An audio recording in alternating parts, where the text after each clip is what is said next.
प्रस्तुत है स्वदेश दीपक द्वारा रचित कहानी रफूजी। नानी बिल्कुल अनपढ़, 80 के ऊपर आयु होगी, लेकिन अंग्रेजी के कुछ शब्द उसे आते हैं, जैसे रेफ्यूजी, जिसे वह रफूजी बोलती है। कुछ शब्द इतिहास की उपज होते हैं जो प्रतिदिन की जिंदगी का हिस्सा बन जाते हैं। ये शब्द राजा अथवा रानी की देन होते हैं। अंग्रेज जाते जाते बंटवारा करा गए और विरासत में एक शब्द दे गए, रेफ्यूजी।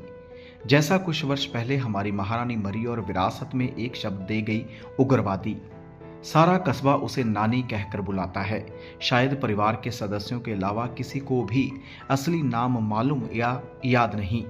जिस्म के सारे हिस्से जिस्म का साथ छोड़ चुके हैं, सिवा आवाज के। फटे ढोल की तरह की आवाज, एकदम कान फाड़ और ऊंची। बेटे तो बंटवारे की भेंट चढ़ गए। एक लड़की बची थी, इसलिए विभाजन से पहले वह जलंधर में ब्याही गई। अब यह भी नहीं। उसके बेटे अपने दोहते के साथ नानी रहती है इस कस्बे में। कलेमों में थोड़ी जमीन मिल गई, मकान भी बनवा लिया। दोहता कॉलेज में पढ़ाता है, लेकिन नानी उसे प्रोफेसर नहीं, मास्टर कहकर बुलाती है। उसकी समझ में सब पढ़ाने वाले मास्टर ही होते हैं। वह जलंधर के कॉलेज में, जो यहाँ से 10 किलोमीटर दूर है, रोजाना पढ़ाने जाता है स्कूटर पर। नानी आंगन में नीम के पेड़ के नीचे लेटी हुई, बच्चे स्कूल जा चुके हैं अपनी माँ के साथ, जो उसी स्कूल में पढ़ाती है। आंगन में कदमों की आवाजें। नानी कमर पर हाथ रख चारपाई पर अध उठ गई। अध अंधी है। नजर बांध कर कदमों को, आवाजों को जिस्मों के साथ जोड़ने की कोशिश की, लेकिन कोशिश नाकाम। कौन? किसनू मिलना है? घर कोई नहीं, शाम नू आना। नानी की आवाज सुनकर नीम पर बैठे कौवे ने गर्दन घुमाई। कहीं कोई खतरा नहीं, फिर भी वह एक टहनी से दूसरी टहनी पर छलांग गया। नानी, तेरी तो आंखें भी गई। चल फिक्र न कर, आंखों के बैंक से किसी जवान कुड़ी की आंखें तुझे डलवा देंगे। मरने से पहले जहान तो देख लेगी। जीते तू मोया 60 का हो गया, लेकिन जबान अब भी कैंची की कैंची। मैं मरने वाली नहीं, तेरा संस्कार करके ही जाऊंगी, खातिर जमा रख। नानी, बैंक से आंखें ला दूं, एकदम जवान हो जाएगी। कौन? मलकियत नानी को जवान बनाएगा? मोया फिर 7 फेरे भी लेगा ना। तेरी घरवाली तो कब की मर गई, मुझे घर ले चलना। इस उम्र में लुतर लुतर तो बंद होगी। सरपंच सुरजीत सिंह ने नीम के नीचे दूसरी चारपाई बिछाई, तहमद टखनों तक खींची और पसर गया। नानी को फिर छेड़ा। नानी, बैंक से आंखें? चुप है मोया, जीभ में कीड़े पड़ेंगे कीड़े। मुझे बेवकूफ बनाता है। बंक में तेरे बाप रुपए देते हैं कि आंखें? तू तो अपनी माँ को भी ऐसे ही छेड़ता था। नानी को अचानक याद आया कि मलकियत सिंह बिल्कुल चुप है। जरूर कोई बात होगी, वरना यह तो कैंची है कैंची, लगातार चकट चकट करती हुई। मलकीते, तेनू सांप क्यों सूंघ गया? बोलता क्यों नहीं? रात बोतल नहीं मिली क्या? ठहर, मैं लस्सी लाती हूँ। नानी ने उठने की कोशिश की। तू बैठी रह नानी, अब की उठी शाम तक अंदर से वापस आएगी। तेरे लारे और ब्याहे भी कंवारे। मर जाना। यह मुहावरे डालना तो कोई तुझसे सीखे। अच्छा, यह सवेरे सवेरे यहाँ चढ़ाई किस लिए कर दी? सुरजीत और मलकियत ने एक दूसरे की तरफ पूछती हुई निगाहों से देखा था। नानी से बात कौन करे? नानी ने उसकी चुप्पी को सूंघ लिया। उसे पता है कि इस इलाके के लोगों का एकदम चुप होना किसी बुरी बात के खतरे की निशानी होती है। वह थोड़ा सा डर गई, इसलिए और ऊंची आवाज में बोली, ओए मोए, जीभ तालू से क्यों चिपक गई? कुछ बकते क्यों नहीं? मेरे मास्टर की कहीं टक्कर तो नहीं लग गई? इस बार आवाज का धमाका इतना ऊंचा था कि कौवे बिल्कुल डर गए। उड़ारी भरकर छत पर जा बैठे। नानी की बच्ची, मास्टर नहीं प्रोफेसर कह। तुझे कितनी बार बताया कि जो कॉलेज में पढ़ाए उसे प्रोफेसर कहते हैं। चुप है, बड़ा आया मुझे सीख देने वाला। पढ़ाता ही है ना, चाहे कॉलेज फालेज में पढ़ाए चाहे स्कूल में, मास्टर तो मास्टर होगा, थानेदार तो नहीं। अच्छा बताओ की गल है? मलकियत ने सुरजीत को कोहनी मारी कि तू ही बोल। सुन नानी, प्रोफेसर को समझा दे कि फालतू ना बुला करे। आजकल ऐसी बातें करना ठीक नहीं। क्या फालतू बोलता है? जरा मैं भी तो सुनूं। सारा दिन तो किताबें चाटता रहता है। अभी से ऐनक चढ़ गई है, बुढ़ा हो गया है। नानी के लिए नजर की ऐनक नजर की शुरुआत है।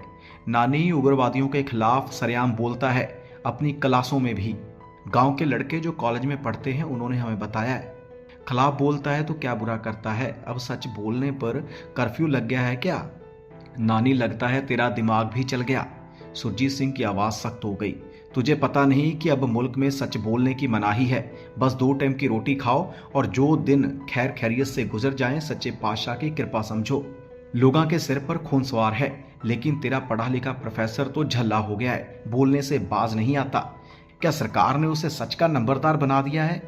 नानी के अतीत से अपने पेट जैसे 3 लड़कों का अपनी आंखों के सामने कत्ल होने का दृश्य कूदा और उसकी अध अंधी आंखों में ठहर गया। उसने पूरा जोर लगाया और चारपाई पर गठड़ी बन गई। आजकल जो कुछ हो रहा है उसे वैसे भी समझ नहीं आता, लेकिन आतंकी बू को तो जानवरों तक की इंद्रियां ग्रहण कर लेती हैं। नानी को बहुत सी बातें सुनाई तो देती हैं, कारण समझ नहीं आए। उसने याचना भरी आवाज में सलाह दी, मलकीते तू ही समझा मास्टर को, तुमसे तो दबता है, मैं कुछ कहूं तो जवाब तक नहीं देता। उसके घर वाली भी कोशिश करती है, लेकिन पता नहीं उसे अंग्रेजी में क्या कहता है कि वो चुप हो जाती है। मेरी तो आखिरी निशानी है मेरा इंदर, उसे भी कुछ हो गया तो खानदान का बीज तक नाश हो जाएगा। अब नानी बेआवाज रो रही है, चेहरे की गहरी झुर्रियों से आंसू गिरकर अटक गए। ओए नानो, उसे क्या होगा? हमारे गांव में किसी हिंदू को आज तक किसी ने छुआ है क्या? मलकीते की दोनाली बंदूक को सारा द्वाबा जानता है, समझी? 2 कत्ल कर चुका है, 2। उसने इतना ऊंचा बोला कि छत की मुंडेर पर बैठे कौमों ने इस बार लंबी उड़ारी भरी और मकान की हद से बाहर निकल गए। लेकिन नानी, बड़ा खराब वक्त चल रहा है, किसी पर भरोसा नहीं किया जा सकता। भाई को भाई शक की नजर से देखने लग पड़ा है। इस इंद्र को हम भी समझाएंगे, लेकिन तू बात जरूर करना। 84 में जब दिल्ली में दंगे हुए थे तो इंदर हिंदुओं के खिलाफ सरेआम बोलता था ना, तब भी हमने समझाया लेकिन नहीं माना। हिंदुओं ने ही ईंट मारकर उसका सिर फोड़ दिया था, कितना खून चढ़ा तब जाकर बचा। उसे बता कि आजकल झूठ का बोलबाला है और सच का मुंह काला। सुरजीत चारपाई से उठा, तहमत नीचे की। मलकियत ने साफ देखा कि नानी के चेहरे पर से दहशत अब भी नहीं हटी। नानी तू खातर जमा रख, हमारे होते चिड़ी भी गांव में नहीं फड़क सकती। ऐसा सूरमा अभी किसी माँ ने पैदा नहीं किया जो हमारे गांव में आकर उस पर हमला कर सके। लेकिन शहर से तो स्कूटर पर अकेला आता है ना, कहीं रास्ते में। मलकीत ने अपनी बात पूरी करने की जरूरत नहीं समझी। अच्छा पुत्रो, तुसी चलो, साई रखे। दोनों ने आज पहली बार नानी को वहां से जाने से पहले छेड़ा नहीं। कौवे फिर नीम के पेड़ पर लौट आए। कांव कांव, रोटी दे रोटी की रट लगा दी। नानी ने उन्हें गाली दी, मोए मरे जाते हैं, थोड़ा सा भी सब्र नहीं। चारपाई से उतरी, कमर पर हाथ रखे, लचीले बांस का सा दोहरा होकर मुड़ गया शरीर अब अंदर की तरफ घिसटना शुरू हुआ, साथ साथ यादें भी। हाँ, दिल्ली के दंगों के बाद इंदर का सिर हिंदुओं ने फोड़ दिया। वह सरेआम उन्हें गालियां जो देता था, यह बात तो नानी को कल की तरह याद है। अभी अतीत की धूल इन दृश्यों पर जमी जो नहीं। दिल्ली से सिखों के कुछ परिवार यहाँ के गुरुद्वारे में रिफ्यूजी बनकर आए थे। नानी भी गांव की औरतों के साथ रोटियों की पोटली बनाकर वहां गई उनसे मिलने। वह कहीं अतीत वर्तमान के बीच जिंदा है। सहमी बैठी औरतों ने पूछा था, क्यों पाकिस्तान ने आए हो जी? लुटपुट कर आई एक बूढ़ी औरत का चेहरा तमतमाया, शायद कोई कड़ा जवाब देने लगी। गांव की औरतों ने उसे सैनत की, अपने सिर को हाथों से छूकर इशारे से बताया कि नानी के दिमाग के पुर्जे ढीले हैं। एक ने समझाया, नानी ये लोग दिल्ली से आए ने। नानी ने अंधी आंखें फाड़ फाड़ कर सबकी तरफ देखा। हथेली की छतरी आंखों के आगे हाथ से बनाई। कुछ बच्चों के सहमे हुए चेहरे दृष्टि दायरे में आए। उसने फटे ढोल की आवाज में अपने गांव की औरत को डांटा, दिल्ली तो आए ने? हाय रब्बा, यह दिल्ली में पाकिस्तान कब बन गया? मुसलमानों ने मारा है? ना नानी, हिंदुओं ने घर फूंक दिए, मर्दों को जिंदा जला दिया। नानी ने एक बच्ची के सिर पर हाथ रखा। बच्ची सुबकना शुरू हो गई। ना पुत्र, रोंदे नहीं, देखना कल जवाहरलाल आएगा, तुम सबको मकान देगा, राशन भी देगा। हम पाकिस्तान बनने पर कुलक्षेत्र आए थे यहाँ। हर महीने जवाहरलाल कंप में आता था, 1 साल में सबको फिर से बसा दिया। मेरी गल पल्ले बांध लो, उसे पता चल गया होगा, कल जरूर आएगा। कुछ बच्चे हंस पड़े। एक ने दूसरे को इशारे से समझाया कि बुढ़िया बिल्कुल पागल है। उस अधेड़ औरत ने नानी को बताया, नानी जवाहरलाल तो कब का मर गया, अब कहां से आएगा? चुपनी, जवाहर जरूर आएगा। बड़ी आई नानी नू बेवकूफ बनाने वाली। अपने गांव की औरत ने याद दिलाया, नानी तेरे दिन पूरे हो गए लगते हैं, तुझे तो याद ही कुछ नहीं रहता। ट्रक में बैठकर दिल्ली गई थी कि नहीं जवाहरलाल के अंतिम दर्शन करने? नानी हक्की बक्की। याददाश्त ने छोटी सी छलांग लगाई। हाँ, दिल्ली तो गई थी। किसके मरने पर? महात्मा गांधी मरे थे ना, तब ना। कुड़ी ठीक कहती होवेगी, जवाहर ही मर गया होएगा। नानी ने अपने हाथों से पतीलों से सबको दाल परोसी, चुन्नी के किनारे में बंधी गांठ खोली, हाथ से छूकर बच्चों को पैसे बांटे। जाओ पुत्रो, लाले की दुकान से चीजी खा लो, नानी रोज आएगी, अपने सोनो मोनो को चीजों के पैसे देगी। खबरदार जी कोई रोयाते, कल ज्योहार आएगा। हाँ, कुलक्षेत्र आता था तो मुट्ठियां भर भर कर बच्चों को पैसे देता था, तो अन्नू भी देगा। चल नानी, बहुत गल्ला हो गईयां, इन लोगों के लिए रात की रोटी भी बनानी है। हाँ बहनों, रहने दो, यही 2 ईंटों का चूल्हा बनाकर काम चला लेंगे। अधेड़ उम्र की औरत ने सबकी तरफ से हाथ बांध कर कहा। नानी को गुस्सा आ गया। चुपनी, बड़ी आई चूल्हा बनाने वाली, रफूजी हो, पाकिस्तानों आए हो, रोटी बनाओगे? ना जी, हमारी गड्डी अंबरसर रुकी थी, 15 दिन उत्थे रहे। सरदार भरावां ने एक दिन चूल्हा नहीं बालने दिया, असी रोटी रोटी पचावांगे। देख लेना, कल जवाहर आएगा, जरूर पर जरूर सब ठीक कर देगा। कौओं की आवाज के बाद अतीत का दृश्य कट गया। मोए भूखे, जरा भी सब्र नहीं। नानी घिसटती हुई बाहर आई और कौवे फुद कर नीम के नीचे। नानी उन्हें रोटी के टुकड़े डालने लगी। बाहर के दरवाजे के पास फौजी बूटों की आवाजें, सीआरपीएफ वाले आ गए। नानी ने इन दिनों अंग्रेजी का एक और शब्द सीख लिया, सीपीआरएफ दे फौजी। नानी, तुम इधर से जाने का नहीं। नायक दक्षिण भारत का है, नानी से उल्टी सीधी हिंदी बोलने से उसे मजा आता है। ना पुत्र, जाना कहाँ है? बिल्कुल ठीक, इस गांव के हिंदू सिख में बहुत प्यार है, फिर डरने का क्यों? तुम जाएगा तो हमारी बहुत इज्जत खराब होगा। ना पुत्र, पर जीता ते मलकियत सवेरे आए थे, कहते इंद्र बहुत बकबक करता है, खतरा है। हाँ नानी, तुम उसको थोड़ा समझा कर रखो, बहुत बात करना अच्छा नहीं, अभी बुरे दिन खत्म नहीं हुए। अच्छा, हम जाते। चुप है, हम जाते के पुत्र, वो जा लस्सी का घड़ा भर रखा है, तेरा बाप आकर पिएगा। हम जाते, बड़ी अंग्रेजी मारता है, जा अंदर से उठा ला, सबको पिला। हाय, इतनी गर्मी में बेचारे सारा दिन मारे मारे फिरते हो, लस्सी पी के जाना। नानी, तुम तो हमारे सीओ साहब से ज्यादा गुस्सा करता, बहुत हुक्म मारता, नायक ने छेड़ा। बड़ा देखा तेरा सीओ फियो, मेरे सामने ला किसी दिन, वो फटकार दूं कि आगे से तुम पर गुस्सा नहीं करेगा। हाँ, बड़ा सीओ फियो बच्चों को डांटता है। हाँ। जवान ने लस्सी पी, सबने पैर ठोकर नानी को सल्यूट किया और हंसते हुए घर से बाहर चले गए। नानी ने सिर उठाकर ऊपर देखा, गर्दने पेट के साथ लगाए कौवे ऊँघ रहे हैं। भर गया पेट, मोहों को शांति पड़ गई, अब सो रहे हैं। वह फिर चारपाई पर लेट गई, धूप सीधी माथे पर आ बैठी। शिस्त लगाकर नानी उठी, चारपाई को थोड़ा परे खींचा, धूप को गाली दी। मोई हाथ धोकर पीछे पड़ी रहती है। उसने चुन्नी की गोल गठड़ी बनाई, सिर के नीचे रखी, आंखें बंद कर ली। हम चाहे सो जाएं, लेकिन स्मृतियां तो हमेशा जागती रहती हैं, इन्हें कभी नींद नहीं आती। नानी के सोए मन माथे में उसके 3 जवान लड़के उगाए, लगातार लंबे होते हुए, बुरछे जैसे जवान। इतने बड़े हो गए, फिर भी उनके कानों के पीछे नानी काला टीका लगाती थी। बड़ा बहुत गुस्सैल था। एक बार माँ को टोका था, टीका विका मत लगाया कर यार, लोग मखौल उड़ाते हैं। नानी ने गाली देकर उसे बताया था कि मर जाने, किसी की नजर खा जाएगी। बड़े ने माँ को घूरा और सख्त आवाज में जो कहा, वह वाकई अब भी नानी के दिल पर खुदा हुआ है। कोई माँ का जाया नजर उठाकर देखेगा तभी नजर लगेगी ना। है कोई बब्बर शेर तो मेरी तरफ देखने का हौसला करे। उसने अपनी हथेली से कान के पीछे लगा टीका पोंछा और दंदनाता हुआ बाहर निकल गया था। दूसरा दृश्य अंधेरी कोठरी से बाहर निकला। पहले बलवइयों ने बड़े के टुकड़े टुकड़े किए थे, फिर 2 छोटे भाइयों के। उसे जिंदा छोड़ दिया था ताकि ताउम्र कलेजा जलता रहे। लेकिन बड़े की शक्ल क्यों बदल रही है? उसके कटे सिर की जगह अपने दोहते इंद्र का सिर क्यों लग रहा है? नानी की नींद एक झटके से खुली। बिना कमर पर हाथ रखे चारपाई पर उठ बैठी, हथेलियां मुंह पर फेरी। सारे दृश्य वापस अपनी गार में भाग गए। उसने खुदा से कहा, हे रब्बा खैर रख, दिन को सपने आना तो चंगा नहीं होता। मेरा इंद्र क्यों कर सपनों में आया, कहीं टक्कर तो नहीं। सूरज सिर पर, इंद्र के लौटने का समय हो गया। आज तो घरवाली भी जल्दी लौटेगी, शनिचर को आधी छुट्टी सारी हो जाती है ना। नानी बाहर वाले दरवाजे पर खड़ी हो गई, किसी आते जाते से वक्त पूछेगी। सबके लिए गरम गरम फुलके जो उतारने हैं।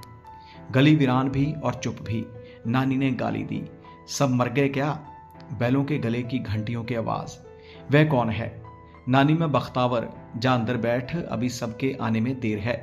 बख्ते वकीलों की तरह बहस ना किया कर, टाइम बता, टाइम, फुलके उतारने हैं। वो नानी दी बच्ची, स्कूल 2 बजे बंद होता है, अभी बच्चों के आने में देर है, अंदर बैठ, धूप में क्यों सड़ रही है? तू रहा खोता का खोता। आज शनिचरवार है, तेरे बाप स्कूल वाले आधी छुट्टी पूरी छुट्टी करते हैं। क्या टाइम हो गया? वो नानी टाइम नहीं टाइम कहते हैं। अच्छा अच्छा अंग्रेज दे बीज टाइम बता। बख्तावर 10वीं पास है। जाते जाते नानी को छेड़ा, 11:40 हो गए, फुलके उतारना शुरू कर दे। वो एक कंजरा ठीक से टाइम बोल, ये 40 तेरी माँ क्या होते हैं। बख्तावर हंसा। 11:40 कहकर आगे बढ़ गया। नानी घिसटती हुई रसोई में आई। उसे दिखाई नहीं देता लेकिन शुक्र सारी चीजें तलाश कर लेती है। सरक सरक कर स्टोव के पास आटा तवा चकला इकट्ठा किया। पहली माचिस की तीली बत्तियों वाले स्टोव के बाहर गिरी। उसे पता नहीं चला। थोड़ी देर बाद स्टोव के मुंह के पास हथेली की आंच नहीं लगी। दूसरी तीली जलाई और गाली दी। मोया कितनी तीलियां साड़ता है। वह जब भी रसोई में काम करे साथ साथ आरती शुरू, ओम जय जगदीश। आंगन में स्कूटर रुका। इंदर 2 बच्चों और बीवी को साथ ले आया है। दोनों बच्चे भागते हुए अंदर आए। एक साथ बोले, नानी मुंह खोल टॉफी खा। फिर आगे जूते समेत चौके में, निकलो बाहर, मैं नहीं खानी टॉफी वाफी। बच्चों ने एक दूसरे की तरफ देखा। पति पत्नी ने एक दूसरे की तरफ देखा। आते ही नानी ने बच्चों को डांट दिया, जरूर कोई बात होगी। दमो चटाई यहीं रसोई में बिछा दे, गरम गरम फुलके खाओ। नानी आज तक सही नाम दमयंती नहीं बोल सकी। पहली बार सुना तो गाली दी थी। मोया कितना मुश्किल नाम है, मैं तो दम्मो ही बुलाऊंगी। सब ने खाना शुरू किया। नानी क्या बात है, कोई आया था क्या। हाँ जीता और मलकियत आए थे तेरी शिकायत लेकर। क्या शिकायत। इंद्र ने जरा कड़ी आवाज में पूछा। और कौन सी नई बात करेंगे। कह रहे तूने उग्रवादियों के खिलाफ बोलना बंद नहीं किया। जो गलत बात है उसके खिलाफ तो बोलूंगा ही। क्यों, सिर फट चुका है पहले भी, अकल नहीं आई। हिंदुओं के खिलाफ बोलता था ना, जब दिल्ली में पाकिस्तान बना फाड़ दिया था ना सिर अगलों ने। शी इज राइट, पत्नी ने समझाया। दमो तुझे 100 बार कहा है कि मेरे सामने गिटपिट मत मारा करो, अपनी बोली में कह जो कहना है। इंद्र ने पत्नी को डांटा, तुम बीच में मत बोलो, पढ़ी लिखी हो फिर भी इतनी समझ नहीं कि हमारे चुप रहने से जो गलत है ठीक नहीं हो जाता। इंद्र पुत्र, पढ़ लिख कर तेरी मत मारी गई है क्या। तू सच का नंबरदार तो नहीं, पहले तो सिर फूटा था अब मारा जाएगा मारा। सच्चा होने से अक्लमंद होना चंगा है, एक चुप 100 सुख। वह चुप हो गया। दोनों बच्चों ने ताली बजाई। पापा को पनिशमेंट, पापा को पनिशमेंट। नानी का मुंह उंगलियों से खोला। एक एक टाफी जीभ पर रखी। नानी ने लंबी सांस अंदर खींची। टाफी का रस जीभ पर बिछला और वह हंस पड़ी। इंद्र, रेडियो सुना, आज तो कोई नहीं मारा गया ना। नानी 5 बरे और वह खाना बीच में छोड़कर उठ गया। ना हालात बदले ना ही इंद्र बदला। आदमी तो आदमी, अब जानवर भी दिन ढलने से पहले लौट आते हैं। बिना मालिक गाय और सड़की कुत्ते दुकानों के गलियारों में दुबके हुए हैं। इन्होंने भी सब जगह व्याप्त खतरे को सूंघ लिया है, पहचान लिया। पहले नानी के नाम एक पोस्ट कार्ड आया। चेतावनी दी गई कि अपने इंद्र शर्मा को समझा ले, नहीं तो। गांव वालों ने नानी को समझाया कि किसी शरारती लड़के ने लिख दिया होगा, लेकिन हमेशा गर्ज कर बोलने वाला मलकियत सिंह यह खत पढ़कर कुछ ना बोला, सिर्फ लंबी सांस भरकर नानी के आंगन से उठ गया। हाँ, आजकल वह अपनी दोनाली बंदूक हर वक्त पास रखता है। सूरज ढलने के बाद सुरजीत सिंह के साथ प्रत्येक हिंदू परिवार के घर के सामने से गुजरता है, उन्हें हौसला बंधाता है। नानी के घर दोनों रात गए तक बैठते हैं। रात का पहला पहर ढल चुका होगा। मोटरसाइकिल की आवाज नानी के घर की तरफ बढ़ती हुई सबसे पहले सुनी भी उसने। डर हमारी इंद्रियों को सान पर चढ़ाकर चौकस कर देता है। उसने पूरे जोर से इंद्र को आवाज दी, इंद्र उठ, अंदर भाग, आ गए वो लोग। उसने भी मोटरसाइकिल की आवाज सुनी। नानी की फटे ढोल की आवाज ने उसे झटके से जगा दिया। सो जा नानी, यहाँ कौन आएगा, कोई पिक्चर देखकर शहर से लौटा होगा। नानी की आंखों में अपने बड़े बेटे के कटे सिर की जगह इंद्र के सिर लगने का दृश्य फिर कूद आया। चीख चीख कर बचाओ, वो लोगों बचाओ, आसमान सिर पर उठा लिया। नीम पर सोए परिंदे जागे, इंद्र की बीवी और बच्चे जागे। आंगन में कोहराम मच गया। मोटरसाइकिल उनके घर के आगे रुकी। नानी और दमयंती इंद्र को आंगन से अंदर की ओर घसीटती हुई। बाहर का दरवाजा किसी ने लात मारकर तोड़ दिया। मुंह पर कपड़ा लपेटे एक आदमी अंदर आया, कंधे पर बंदूक रखी। मोटरसाइकिल की आवाज मलकियत सिंह ने भी सुनी। दौड़कर अपने मकान की छत पर चढ़ा। नानी का घर साफ दिखाई दिया। इतनी दूर से निशाना तो क्या लगेगा, लेकिन फायर करके डराया तो जा सकता है। पहली गोली उसने नीम के पेड़ की तरफ चलाई। मुंह पर कपड़ा बांधे आदमी के कंधे पर रखी बंदूक की गोली की आवाज से थोड़ा नीचे हो गई। उसने भी फायर किया। गोली इंद्र की जांघ पर लगी। मोटरसाइकिल पर बैठे आदमी ने कुछ कहा। मलकियत ने दूसरा फायर किया। वह आदमी आंगन से दौड़कर बाहर निकला। मोटरसाइकिल के पीछे बैठा। दंदनाती बुलेट गांव से बाहर जाती सड़क पर मुड़ गई। गोलियों की आवाज गांव के सारे लोगों ने भी सुनी। आंगन में सो रहे लोग घरों के अंदर भाग गए, दरवाजे मजबूती से बंद कर लिए। सबसे पहले मलकियत और सुरजीत नानी के घर पहुंचे। पास खड़ी इंदर की पत्नी को सुरजीत ने डांटा, बेबी अंदर जाओ और बच्चों को चुप करा। तू कहाँ की डॉक्टर है? मलकियत ने इंदर की लुंगी खोली, झांग को छुआ जो खून से लथपथ हो चुकी थी। सुरजीत ने टार्च जलाई। मलकियत ने हाथ से ही झांग का खून पोंछा, घाव देखने के लिए। नानी बच गया, गोली पट के मांस पर ही लगी है, बाहर निकल गई, हड्डी बच गई, 4 दिन में चंगा हो जाएगा। मलकियत का बड़ा लड़का गांव की डिस्पेंसरी के हिंदू डॉक्टर को साथ लेकर वहां पहुंचा। डॉक्टर ने चौखट के सहारे बैठी नानी को गुस्से से देखा और जहरीली आवाज में कहा, नानी ये तेरा इंदर गांव के सारे हिंदुओं को कत्ल करवा कर ही रहेगा। जवाब सुरजीत ने दिया, प्रभा तू पहले इंदर की पट्टी कर दे, फिर हिंदू सिख का रोना रो लेना। यह तो पुलिस केस है, पहले रिपोर्ट दर्ज। क्यों भाई डॉक्टर साहब, बंदूक बड़ी की पुलिस? मलकियत सिंह ने अपनी बंदूक कंधे पर रखकर पूछा। डॉक्टर सहम गया, अपनी दवाइयों का बैग खोला। इंदर को सुबह तक होश आ गया। गांव से बड़े बूढ़े से आपस में सलाह की कि पुलिस में रपट दर्ज करवाने से कुछ ना होगा, उल्टा इंदर की जिंदगी बिल्कुल खतरे में पड़ जाएगी। सुरजीत ने भरी आवाज में इंदर और नानी को सलाह दी कि अब उन्हें यहाँ से चले जाना चाहिए। मलकियत आंखें नीचे किए धरती को घूरता रहा।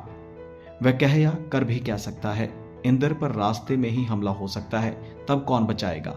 हाँ पुत्रो, अब हम हिंदुस्तान चले जाएंगे। नानी की आवाज में ना दम ना नोक-झोंक। मलकियत ने समझाया, नानी झल्ली तो नहीं हो गई?